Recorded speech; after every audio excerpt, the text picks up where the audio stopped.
Well, it used to be like go to meeting. Oh my God. Yeah, Now exactly. you're aging me and you now. Exactly. Dial up internet. Is that how we got Skype. on? Remember Yeah. Skype? Oh my goodness. Yeah. Well, it used to be like go to meeting. Oh my God. Yeah. Say that again. Somebody said something. No, that was us repeating. Oh, really? Yeah, Yeah. the live stream started and it's a 30 seconds behind you. We're going to get started in a couple minutes. So for those people who are here attending, if you wouldn't mind, we'd love to know where you're at, perhaps what the weather's like. 7 o'clock here on the East Coast. The light is still shining. Crazy enough, I'm about an hour, well, let's say without traffic, about 30, 40 minutes. Dr. J and I are apart, but with traffic, we're probably like an hour and a half apart now in the Washington, D.C. metro area. DMV. There it is.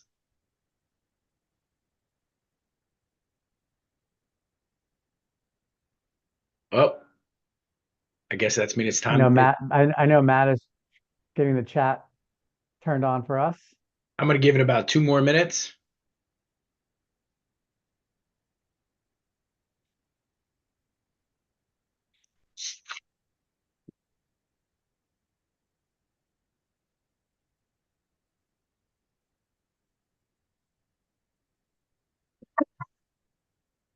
Doc, does it, the words behind me backwards for you, or can you read them? No, I can see it's how something is seen, show up and be seen. Is that what it says? Show up, be seen, live brave. Live brave. Yeah, some of it's covered up, but no, it's normal for me. It's All not right. backwards. Is Embody backwards for No, you? I can read it. It's 'Cause it's correct. backwards for me. That's pretty funny. No, I'm not even going to try and go there with that discussion. Trying to figure that out.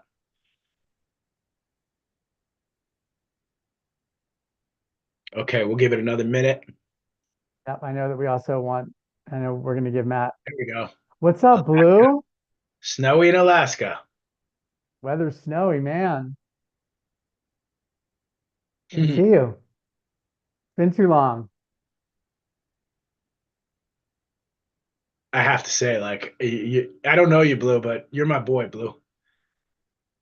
Blue's a good dude. He's got a great practice. Got a Awesome. great practice.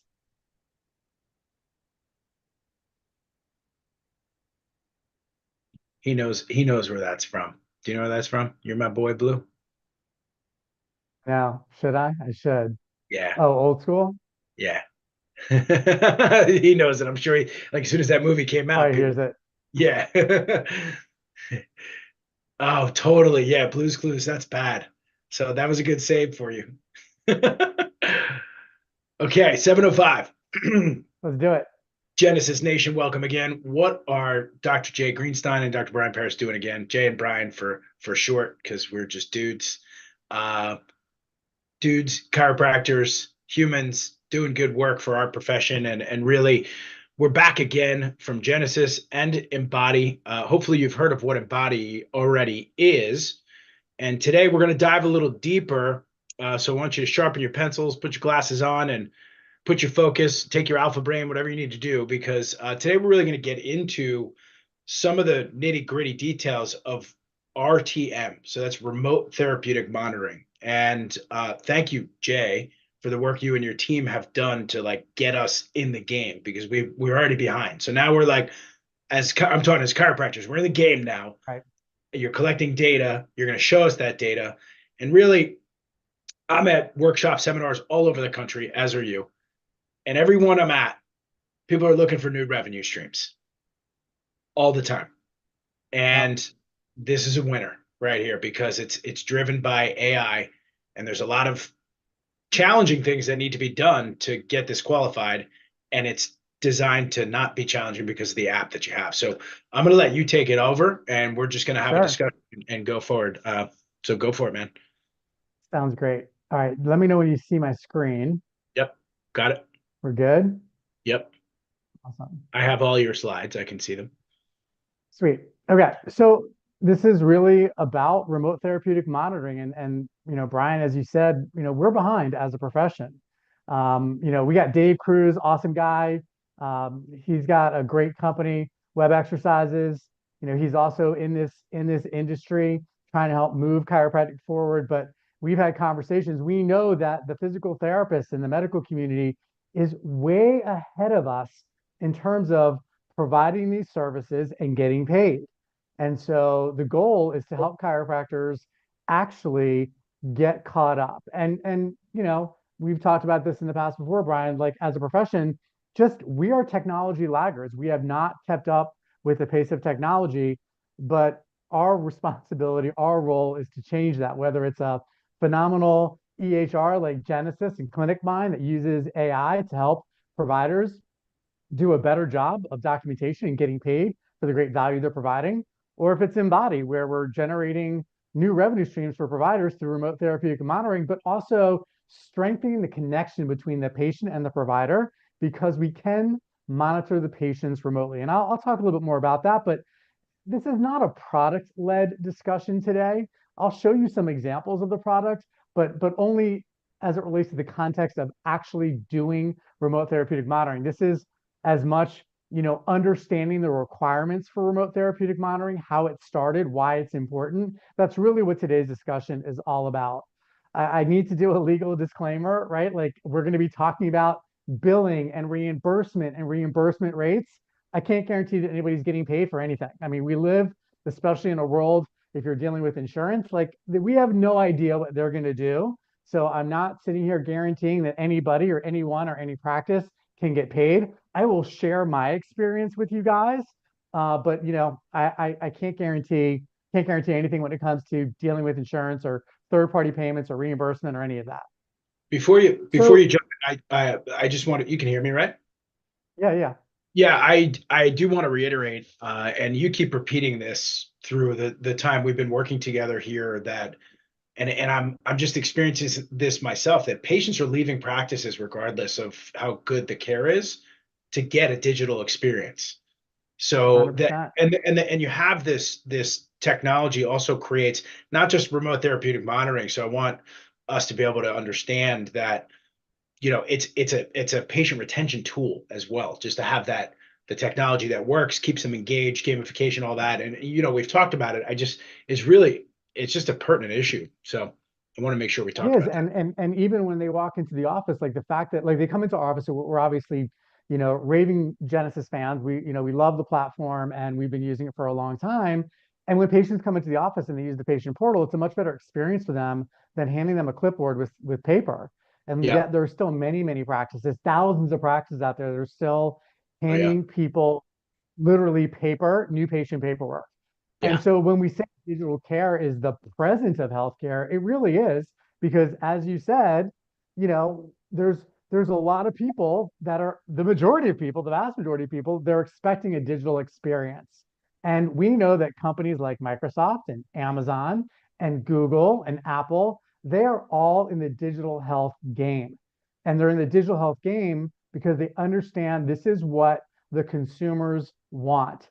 They want a digital experience. People spend so much time on their phones, on their computers. They want this experience that is convenient, accessible, and I would even argue, Brian, and you can share your thoughts, but I would even argue fun. Like it should be fun for them, not Yeah. just this kind of drab experience. I was at HIMSS last year. Got a chance to meet Dr. Gupta, who moderated several panels. This is a well-known digital health expert. And what was fascinating when I was listening to one of the panels is we heard from this woman, Deborah DeSanzo, and she is a VP at Best Buy. And she was saying that 33% of patients want their healthcare to be delivered at home. So they are now in the healthcare business. Best Buy, when they Wow. send Geek Squad in to set up your stereo system or your home theater unit, they're also setting up Bluetooth enabled devices in order to monitor patients remotely. So that's called remote patient or remote physiologic monitoring. That's different than remote therapeutic monitoring. I'll share a little bit about the difference in just a little bit. But I, this I was is thinking where the world is going. we're gonna put a table in the back of that little Geek Squad van and roll up chiropractors into people's houses too. So Absolutely. Bring in Geek Squad and the adjusting table, and let's help these patients out, right? And there's actually like there's Jeff Solomon who's been doing mobile chiropractic for years down in Florida. Really Yeah, great guy. Like there's people that are utilizing mobile delivery because patients do want convenience. yep, And if they can get their healthcare at home, they're going to make that decision to do it. So, as you said, 93% of patients expect digital engagement from their healthcare providers, and 90%, according to HIMSS, are likely to switch providers for a superior digital experience. So, we feel in the tech space that we've got to continue to evolve, iterate, and enhance the experience that patients are getting through digital means. This was a question that like we asked ourselves when we started down this road of finding ways to improve the overall patient experience. And it's like, what do we know about our patients and how they're feeling and how well they're adhering to their care plan outside of our clinic walls? And the answer is not not very much. yeah. Like we just don't know a lot. Were you gonna say something, Brian? No, I'm agreeing that like you can't count on them. It's not their responsibility either. You as their, you're their guide there and walking them through this. I would like to see patients taking responsibility, but that's why you created this app so they can have a participation. Yeah, I mean, we know that care plan adherence for home exercise program is abysmal. There are some industry metrics that say it's about 12%. Oof, 12% of patients regularly do their home exercises. I mean, that is not a very good number. But no, also, even after they leave our clinics, like, do we know how they're feeling? Maybe they leave and, right before they leave, how you doing, Joe? Oh, I'm doing good. I feel better, doc. But like 3 hours later, after they sat through 20 Zoom meetings and picked up their grandkid and had to feed the dogs, like how are they feeling then? And we have the opportunity to use digital technology to actually find out where they can connect to us and let us know when they're having challenges, when they're not in the clinic. And this is the essence of remote therapeutic monitoring. Now, this is a method of using medical devices and software, and specifically software as a medical device to monitor patients' health and treatment remotely. Now, RTM focuses on non-physiologic data such as musculoskeletal system status, respiratory system status, therapy adherence, therapy response, pain levels, rehabilitation services, and Brian, you mentioned this, adherence to a prescribed diet or exercise regimen. These are the components of RTM. And what's different about RTM and RPM, remote physiologic monitoring, is that we're not using a device to measure a physiologic function. So RPM will measure things like glucose levels or blood pressure using a device that's connected to a Bluetooth device that will then report this data back to a doctor. This that's is really about using software as a medical device where patients can report how they're doing when they're not in the clinic. Now, we're not concerned with respiratory system status. We don't treat that stuff, but we are very concerned about musculoskeletal system status. We are very concerned about adherence to their care plan. We are yeah. very concerned about their response to therapy. And so building software that can help us identify how our patients are doing outside of our clinics was just the reason why we exist. So This all so started, yeah. software as a medical device, does this have to be like cleared by the FDA and that kind of stuff, or whatever governing bodies? Yeah, I mean, the FDA has specific criteria around this, which, and Brian, you haven't seen my slides, but you're like teeing me up, brother. But yeah, Oh. I've got a slide on this. But the FDA definitely has criteria as it relates to software as a medical device. And you can actually even go on the FDA website and there's like an entire questionnaire that where you can actually assess whether or not your system qualifies. And we went beyond that and we got a legal opinion. We wanted to make sure that one of the leading health tech firms in the country looked at our software and we had it evaluated so that we had a legal opinion as well. So, but yes, there is a specific definition for software as a medical device. Okay. Now, CMS created these codes after COVID, and on November 1st, 2022, they finalized the initial new policies, but then they came out with some additional policies at the end of 2023 as well, which we'll talk a little bit more about. But like again, you can go to the FDA website and you can learn all about this. Software as a medical device. There's links that you can click on. There's all kinds of information. But essentially, when we built the software, we had very specific, what we call our North Star metric. There were very specific things that we wanted to accomplish with the software. And so when we had it evaluated, when we essentially had it audited for its qualifications, it came back where it qualified for software as a medical device. So this is a critical component, because when you're billing RTM, you want to be using software as a medical device. Now, there are 4 codes that the government created, 4 CPT codes.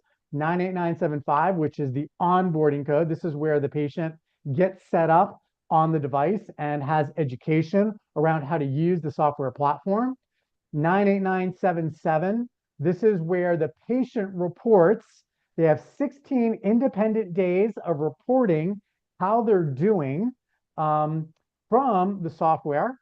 So 16 days in a 30-day consecutive period, not a calendar month, but any 30-day consecutive period.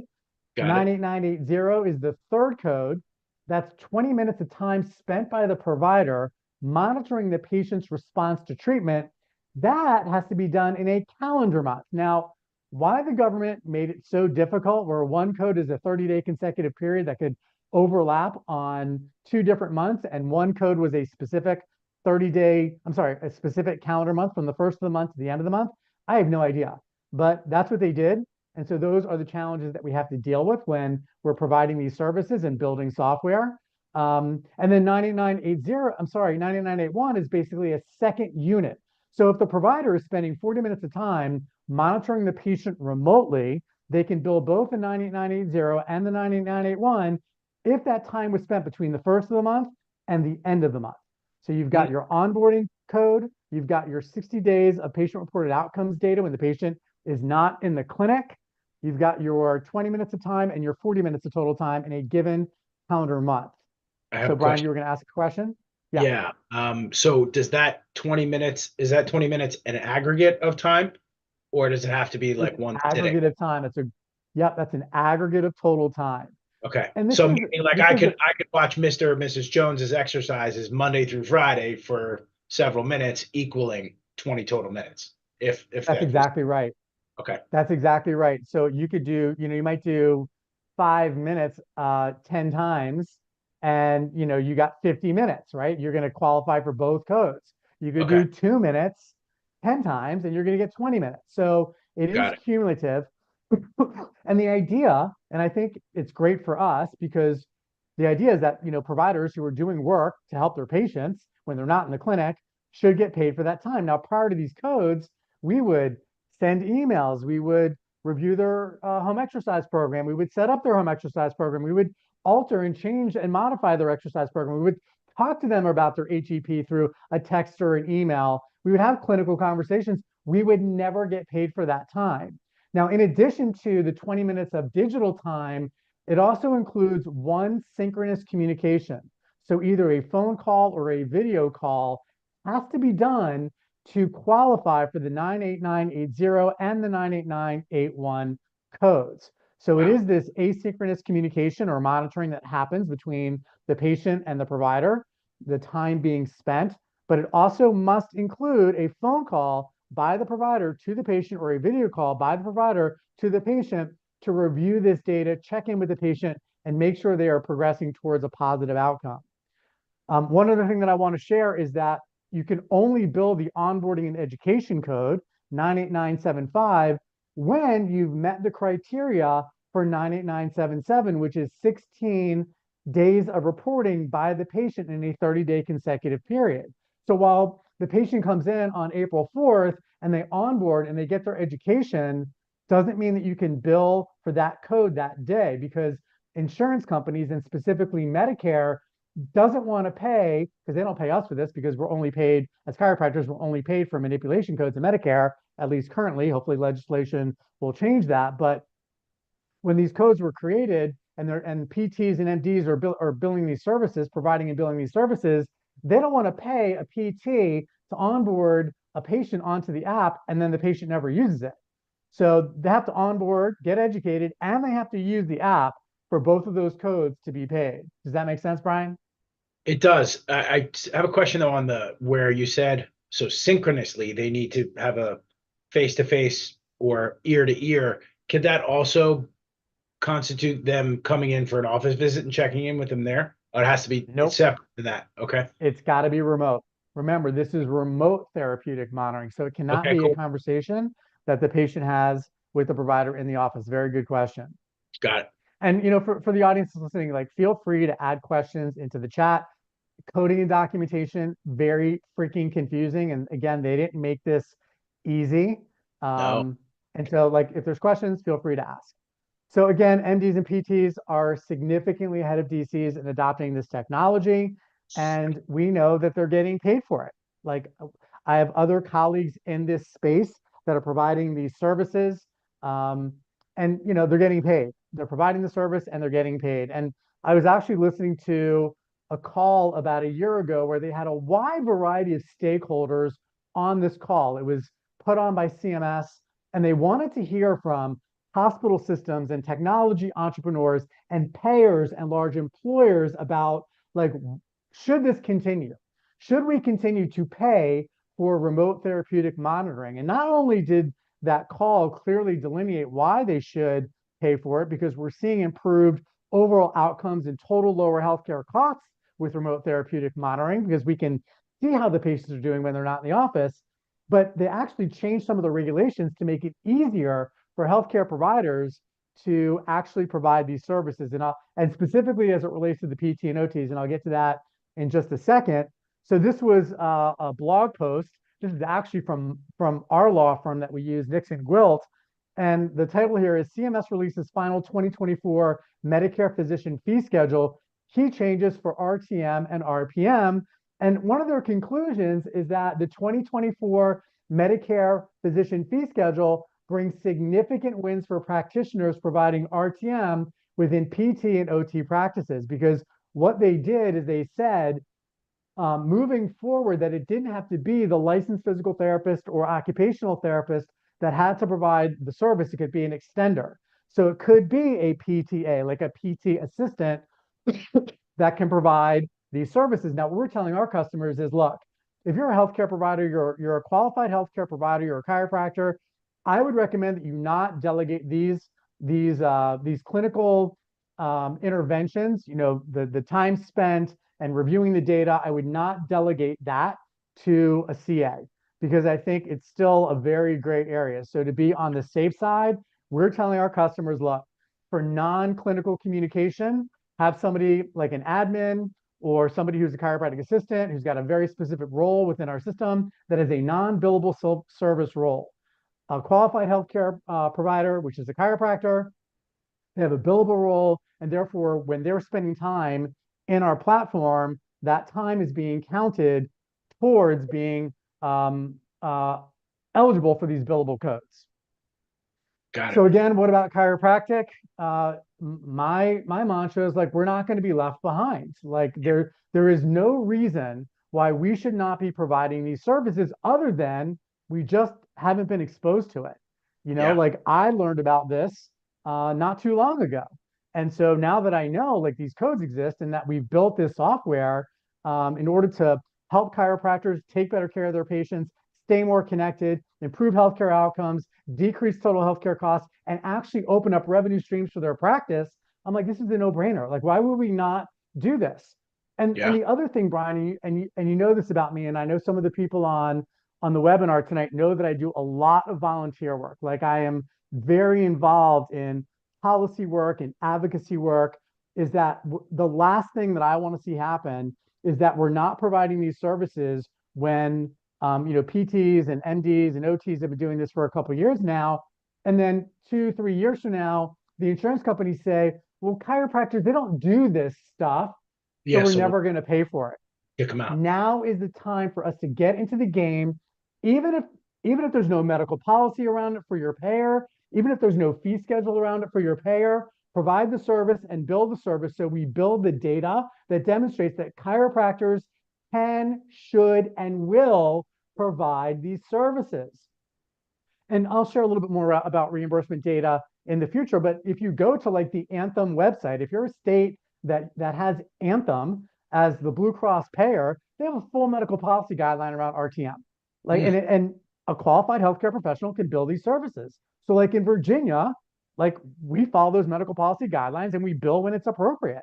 And Yeah. so it's really important. And again, I want to say this, it's not about the short-term win. Like everybody wants, short-term wins and everybody wants like immediate satisfaction, and that's all fine and good. Like I like when we get paid for RTM. It's great. But there's a longer game here, which is how do we elevate the chiropractic profession so they're providing more remarkable experiences for their patients, they're leveraging digital health technology to improve experiences and outcomes, and also drive greater revenue streams long term in their practices so that we're not left behind. So, you can tell I'm pretty passionate about this because Yes. I want to make sure that chiropractic has its rightful place in healthcare.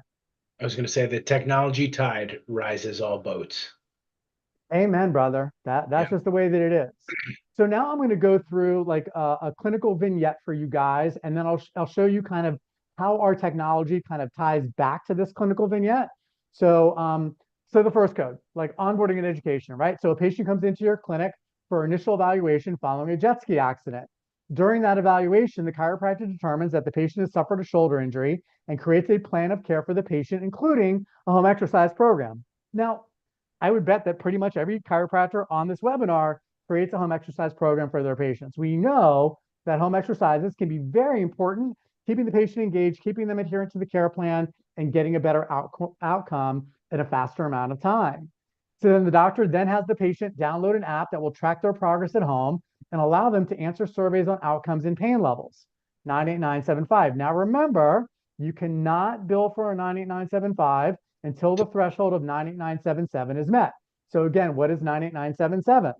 The patient has access to the app and is transmitting patient-reported outcomes and feedback at least 16 times in a 30-day period. 16 times in a 30-day consecutive period. The provider now is reviewing all this data and making adjustments to the care plan, providing clinical feedback to the patient through HIPAA-secure messaging, and monitoring their overall progress remotely. The provider calls the patient for a check-in within the calendar month after the patient has been onboarded fully onto the app to address any challenges and questions that the patient has and to review any relevant and pertinent data. Now, it could be patient-reported outcomes data, could be data around their home exercise progression, could be data around adherence. Any of that data is relevant for remote monitoring. And then, of course, 9981 is a second unit of that. So it's just a total time of 40 minutes. Now, just very directly, you guys, I'm going to just share with you. I don't know what it's like in the PT world or the OT world, but it is, I think, going to be extremely rare. And maybe in certain cases with certain patient populations, I think it's going to be extremely rare where somebody's going to spend 40 minutes of time in a calendar month reviewing data from a chiropractic patient. Why is that? Well, many of the patients just get better. And so there's not an emergency that has to be dealt with. There's not an exacerbation that has to be dealt with. However, when there is an exacerbation or when a patient has a bad response to a home exercise intervention, then the provider knows and they can intervene immediately to make sure that the patient gets what they need at the right time. Now, what's really interesting about 9980, 20 minutes of time, I think there's going to be providers that are going to spend 20 minutes of time helping their patients, but these patients are going to typically be the ones that are going to be more clinically complicated. So like, what does this look like in one of our practices? So like for some of our customers, what does this look like? Again, the doctor sees the patient, they do their history, consultation, they do the exam, they come up with the diagnosis, and they explain to the patient that we've got this app that's going to help them with their home exercise program. And we've got a whole bunch of other features, which is not really relevant. Like there's lots of things that our platform does, but the most important thing for the topic of RTM is, okay, the patient now knows we are going to help them with their home care plan and their secure messaging so that the patient and the provider can communicate as needed. And so they've got this app in their hands. They have all kinds of other conveniences that's built in. And so the 98975 now can be documented, but not billed. So it's important to document on that first visit that you've onboarded and educated the patient about the app. They've done what they're supposed to do. They've created an account. They've set their goals for their care plan. They've accepted all of the privacy policies and RTM policies. They're now onboarded. Document that it's been done, and you still can't bill that code until the threshold for 98977 has been met. So in order for the exercise program to be created, in our system at least, our special API with Genesis pulls the diagnosis from the problem list and then creates the HEP for the patient. And so we understand what's happening with the patient, and our artificial intelligence, we call it smart RTM. We basically built in an AI system in order to build an evidence-based progression to help our patients go through their home exercise program. And what that does, it creates convenience for the patient because it happens in real time. But the other thing is that it makes it so much easier for doctors. When we did all of our user-centered design studies, we were talking to, chiropractic providers in the profession, and we spoke to a lot of people. One of the problems that providers face is setting up the home exercise program, and more so managing it, like having to update the home exercise program. It's a pain in the butt. And so what we've done is we've created AI based on patient-reported outcome measures that personalizes the care plan based on the patient's response to care delivery. And so it takes so much work out of the provider's hands, and the provider has full insight as to what's going on because they can see it on the provider portal. So the patient does their home exercises, they report how they're feeling afterwards, and they also get to report how they're feeling after their in-clinic visit as well. And all of these reporting episodes contribute to the 16 data points that the provider is looking at on the provider portal, and therefore they would have met the requirements of 16 days of data in a 30-day consecutive period, and they can then bill the 98975 if they've spent 20 minutes of time reviewing this information and they've done a phone call or a video call. They can then bill the 98980 component if they build 40 minutes, which I find highly unlikely for most chiropractic practices. But if they do reach that threshold, they can then bill the second unit. Now, again, I just want to iterate this because I know it can be confusing. 98977 is a 30-day consecutive period. It can overlap in different calendar months. A calendar month, by definition, is the first day of the month to the last day of the month. Why CMS built the codes this way, just to make it complicated for providers and payers, I don't really know, but they did, and so there's nothing that really we can do. When it comes to the provider side, there's tons of data that is relevant to each one of the patient's condition, including billing for the services, so the providers have total insight as to what's going on with the patient. And like for us, it's all about the data. So like, and this is literally what our onboarding ramp looks like for our customers. Like, we are getting rapid adoption with users, which is great, which means we've got more data. We've got a data scientist on our team who's aggregating, analyzing the data, using AI to help us continue to iterate the platform so that we can help more people. And so we've, in a very short period of time, 53,000 home exercise interventions with reporting. And what's really, like, this is just kind of an interesting side note, I kind of found this kind of fun, is like when patients tell us, like, when they do their home exercises, like, I just kind of assume that most patients do their HEP at a certain period of time, because that's when I would do my HEP. So Brian, when do you think that most patients do their home exercises? Would you say like morning, midday, night? Like, what would you say? I'm gonna guess nighttime. Night? Yeah. Like what time at night? What time would you guess? 8 o'clock at night. Yeah, it's wild. I would have expected the morning, but what you can see here is that the most popular time is actually 4 p.m. And then the next most popular time is 6 p.m. And the next most popular time is 7 p.m. And the next most popular time is 5 p.m. 67% of the time, patients are doing their home exercises after 12 noon. And again, this is just like, I just share this because I think it's kind of interesting. Like, our data goes well beyond this. We have like a ridiculous amount of insight as to what's happening on both the patient and the provider side. But these are just some of the things that we can look at when we can understand patient behaviors. Our North Star metric is improving healthcare outcomes through behavior change science and data science. So understanding how people behave and understanding the data and combining those two things together to create continuous improvement in how patients are responding to care is literally why we exist. So again, we've got new insights into patients' progress. Jay, one of the stats that you had glossed over quickly, which is really important, was self-discharge. Oh yeah, absolutely. That's an awesome stat to be able to look at to see what your practice is doing.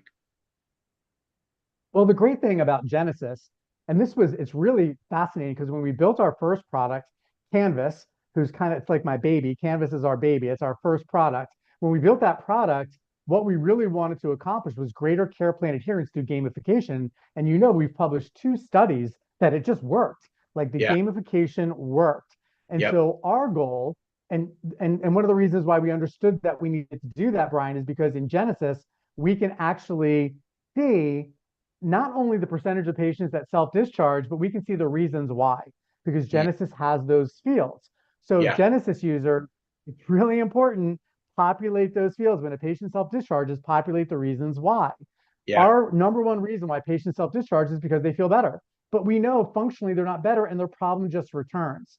So Yeah. part of our goal in building Embody is to drive better care plan adherence so patients doctor discharge and not self-discharge. So there's a whole component of adherence that we continue to work on to create this remarkable experience that will get better outcomes for the patient, bring in more income for the provider because the patients are making their visits, and of course, adding this new revenue stream of RTM. But man, you hit the nail on the head. Decreasing self-discharges and having patients complete their care plan, and then hopefully moving into more of a wellness model, like a maintenance model, is really what the ultimate goal is because we're chiropractors. We don't wait for things to break down. We help people stay healthy. So again, I shared with you just a little bit. I didn't want this to be so product focused. I really wanted to just give you an example of the product, but really focus on what remote therapeutic monitoring is, how to Yeah. bill, what the components of the billing and documentation piece are. But having new insights into patient progress is just a new level. It's really leveling up chiropractic practice. Here's some Yeah. additional data, like what we can see here. This is just over the last 7 days. 79% of patients are reporting how they're feeling once they leave the clinic, and we can see what that data looks like. Again, I could, me, Brian, I could talk about data for like forever. Yeah. But it's just remarkable what we're able to see, what we're able to learn about patient outcomes when they're not in the clinic. Everybody always wants to know about revenue.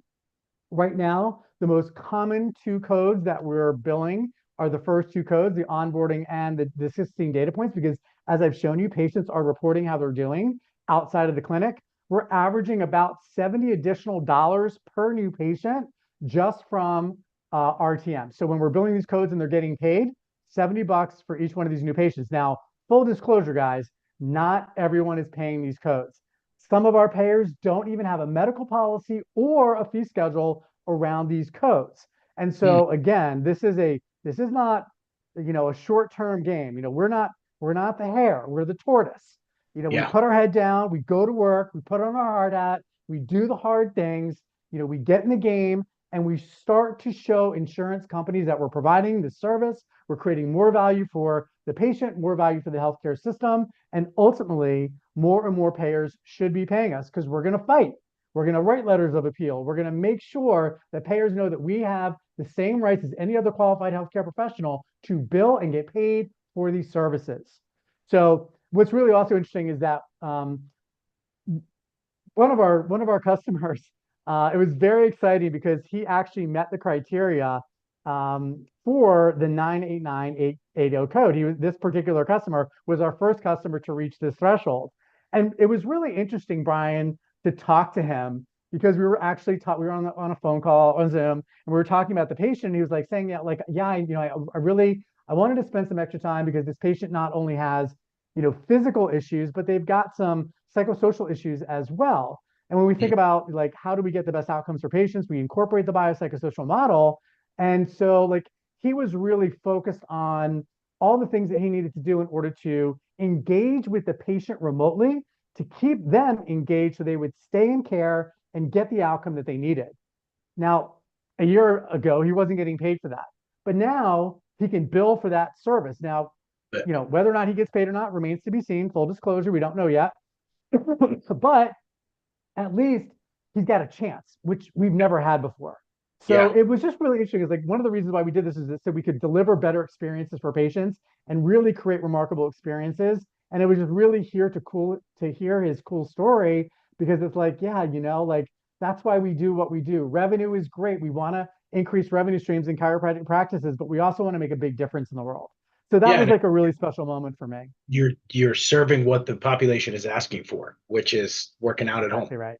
stuff at home. It's exactly right. And also knowing that their provider knows how they're doing and Yeah. quite honestly, gives a shit. Like Yeah. gives a shit to do something about it and actually cares about how the patients are progressing in their care plan when they're not in the clinic. So again, guys, leverage RTM to improve patient outcomes and grow practice income. That's really what it's all about. We are so early in this game. Just get involved, do it, make it happen, and let's grow this together, guys. Let's just grow it together. I told you previously, Brian, like our goal, you saw that hockey stick of patients that we're onboarding through all of our practices. Like we want to serve 1 million people by the end of 2025. And when we think about exponential growth, it's a possibility. We can do this. We can definitely do this, and we can make a huge difference in the world of healthcare and chiropractic using RTM. So I could ramble on about this for literally hours, but I will shut up now and I will like open up the floor and just, I'll have people ask me questions. Throw them out there. Come on, attendees. I just Come want to on, thank guys. you for your, Of course. you're obviously a longtime friend and colleague, and I love your passion towards this. It's really cool. And Thank you, it's brother. great profession. It's Yeah. catching us up, man. Because it Yeah, is we got some ground to make up for sure with this. we And do. And it's got to start somewhere. yeah, and I love the fact that we're actually, yes, it's great we're getting paid for our work, but that key point with that story you shared was that there's engagement beyond the office. So it's like Yeah. I'm always in the patient's field, and they're going to remember me, and they're knowing who I am and calling and referring, and it'll just pick it all up. Yeah. Exactly. And referring in, we've all had those patients that are challenging patients that they might not get the outcome as quickly as they expect. We know as clinicians, they've got a complicated case. We know what the confounding variables are. We know what the research says about that. But the patient doesn't understand, even though we explain it to them. And so many of those patients can drop off, right? Not the Yeah. patients that just feel better drop off, but the patients that are not getting their expectation of the outcome drop off. But if we can stay connected to them and keep supporting them and coaching them up and being like, you got this, we're going to get there. Like Yeah. those little pieces of inspiration that we can provide, in the spirit of behavior change science to inspire them to just stay in the game rather than provider hop and go to this provider and that provider and get the imaging and then go to pain management and then go to the orthopedic surgeon, all that nonsense. Like if they can just stay with us and they can stick with it, most likely they're going to get the best outcome possible by staying in our practices. And what comes to me is that you're using technology and AI to strengthen your tribe, and that's we all want a tribe when we're running practices, and in general. Community, man. We want Right. community, right? Yes, we do. Come on, guys. You don't have any questions for me? Any comments? Was this helpful, guys? Like, did you learn something today? Is this inspiring? I would love to hear from you guys. Don't be I'm giving bashful. I'm giving a shout out to David Cruz over there. What's up, D Cruz? Yeah. What's up, Davey? That'll hopefully make him say hello if he's if he's there. Yeah. I hope they can post something in the chat. Yeah, Oh, they can because Blue did. Blue did, yeah, I yeah. got Blue's whole story of his evolution. That's right. That's right. Old school. Well, I guess we don't have any questions. No, we I got hope one. this was Got one. helpful. Can you talk Huh? about the devices that patients might use other than basic exercise equipment? That's from Michael. The devices like for remote physiologic monitoring. So they might use things like a blood pressure cuff that's Bluetooth enabled. They might use a glucose monitor that's Bluetooth enabled, um, a heart rate monitor that's Bluetooth enabled, a pacemaker that's Bluetooth enabled. Those are like other devices that qualify for like remote physiologic monitoring. Um, so I hope that answers your question. And if not, feel free to ask more.